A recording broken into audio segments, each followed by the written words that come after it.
शिव विश्वरूप हैं, जिसका अर्थ है कि संपूर्ण ब्रह्मांड उनका रूप है और फिर भी वे निराकार या अरूप हैं। आप ब्रह्मांड की आदि ध्वनि ओम की गहराई में जाकर उसे जान सकते हैं। आप शिव को कैसे समझ सकते हैं? केवल ध्यान के माध्यम से।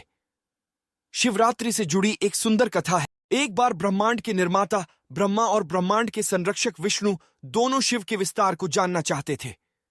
ब्रह्मा ने कहा, मैं ऊपर जाऊंगा और उनके मस्तक की खोज करूंगा और तुम उसके चरण ढूंढोगे। हजारों वर्षों तक विष्णु शिव के पैरों को खोजने के लिए नीचे की ओर यात्रा करते रहे और ब्रह्मा उनके सिर को खोजने के लिए ऊपर की ओर गए, लेकिन उन्हें वह नहीं मिला।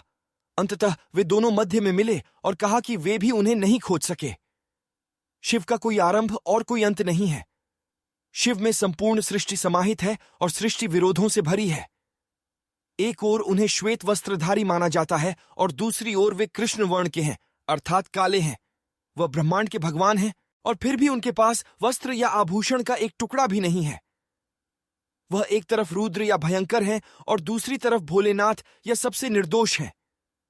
वह सुंदरेश है, सौंदर्य के स्वामी है और वह भयानक रूप से तीव्र अघोर भी हैं।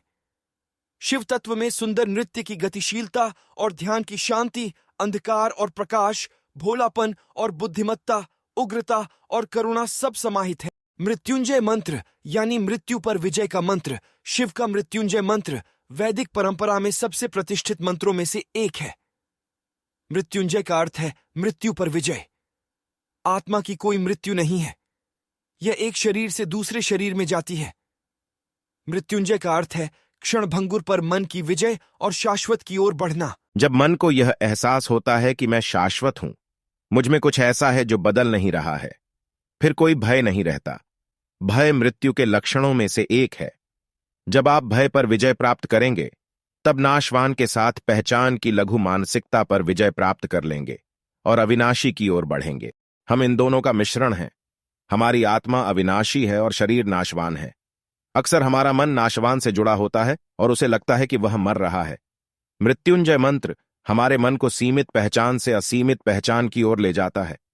इसमें एक प्रार्थना है, शिव मुझे सबल बनाएं, उन्हें मुझे दृढ़ बनाने दो, वह मुझे बंधन से मुक्ति दिलाएं। आमतौर पर लोग पूछते हैं कि जीवन का उद्देश्य क्या है, सृजन का उद्देश्य क्या है। यह ब्रह्मांड किसी स्थान पर जाने की यात्रा नहीं है। सृष्टि का कोई उद्देश्य नहीं है।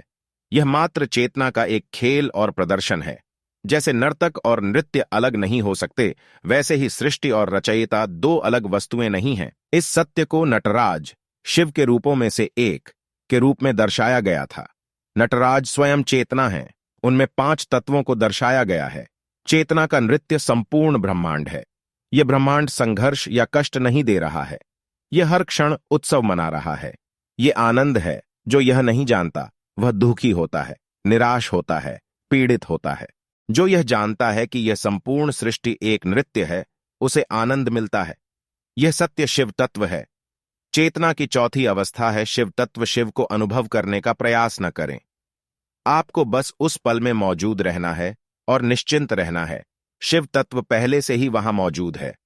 हमारी चेतना की 3 अवस्थाएं हैं, जागृत, स्वप्न और सुषुप्ति, और चेतना की एक चौथी अवस्था भी है, जहां हम न तो जागृत होते हैं, न स्वप्न देखते हैं और न ही सोते हैं। इसका अनुभव ध्यान में होता है। उस चौथी अवस्था की झलक को ही शिव तत्व कहा जाता है। शिव का मंदिर पत्थरों से नहीं, मनुष्य की चेतना से बना है। वह जो संपूर्ण ब्रह्मांड को समाहित करता है, वह सत्ता जिसमें हर जीवन समाया है, वह रहस्यमय शिव तत्व है।